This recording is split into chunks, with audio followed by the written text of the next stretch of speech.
அதான் சடோரிக்கு வந்த பிறகு எல்லாமே மாறிச்சுங்க. சரி, பெரிய விஷயம்.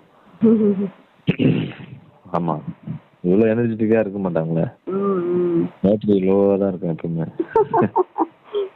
ஒரு பாயிண்ட் இருக்கும். ஆமா, அப்படிதான் அது இருக்க. என்னை பொறுத்த வரைக்கும் இது பெரிய டெவலப்மெண்ட்டுங்க. சரி, நீங்க என்ன நினைக்கிறீங்க தெரியல. இந்த சடோரி போயிட்டு வந்த ஒரு மாசத்துல ரொம்ப பெரிய வளர்ச்சி இது.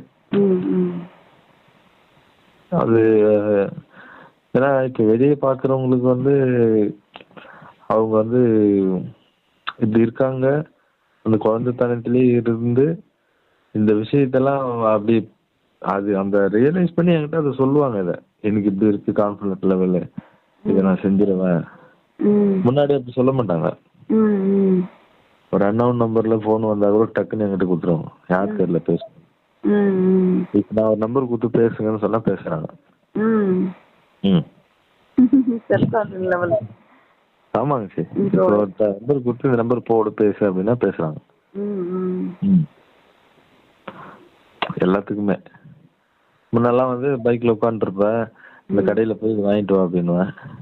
நான் தான் இறங்கி போகணும் அப்படின்னு சொல்லி நான் அவங்க இறங்கி ஏற மாட்டேன்றதுக்காக என்ன அனுப்புவாங்க. நீ தான் போய் கேட்கணும் அப்படின்னு. அந்த கடையில் ஜென்ஸ் இருக்காங்க, நான் எப்படி போய் கேட்பேன் அப்படின்னுவாங்க. யாரு இருந்தானே போய் போல்டா கேளு அப்படின்னு சொல்லு. இப்ப தைரியமா போய் கேட்டு வராங்க, அதை ஃபேஸ் பண்றாங்க. அதுதானுங்க முக்கியம். அது மாஸ்டர் ஒவ்வொரு விஷயத்த யாருக்கு என்னென்ன கொடுக்கணும்னு பார்த்து பார்த்து கொடுக்குறாரு. அப்போ ஒரு கான்காலே லீட் பண்றாங்க. அப்போ அதுவே அந்த ஒரு தலைமைத்துவம் குடும்பத்துல வரும் இல்லைங்க சார். கண்டிப்பா. அப்போ அவங்க சில விஷயத்த கண்டக்ட் பண்றதுக்கும் கைடன்ஸ் பண்றதுக்கும் அது ஒரு பெரிய விஷயமா அதுதான் பெரிய மாற்றங்கள்.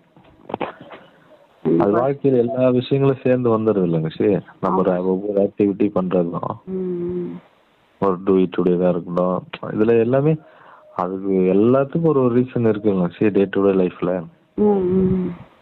அது மாறுது.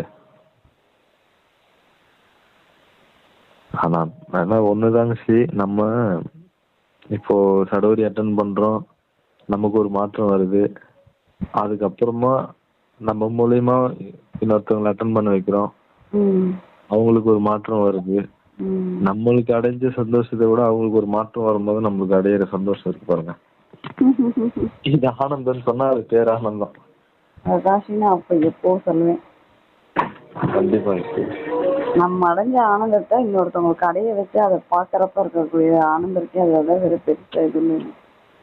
கண்டிப்பாங்க. ஒவ்வொருத்தவங்களும் சரோடியில எல்லாரும் அந்த ஆனந்தத்தை அனுபவிக்கிறப்ப எனக்கு அந்த ஃபீல் கிடைக்கும். என்ன புண்ணியம் செய்தேனோ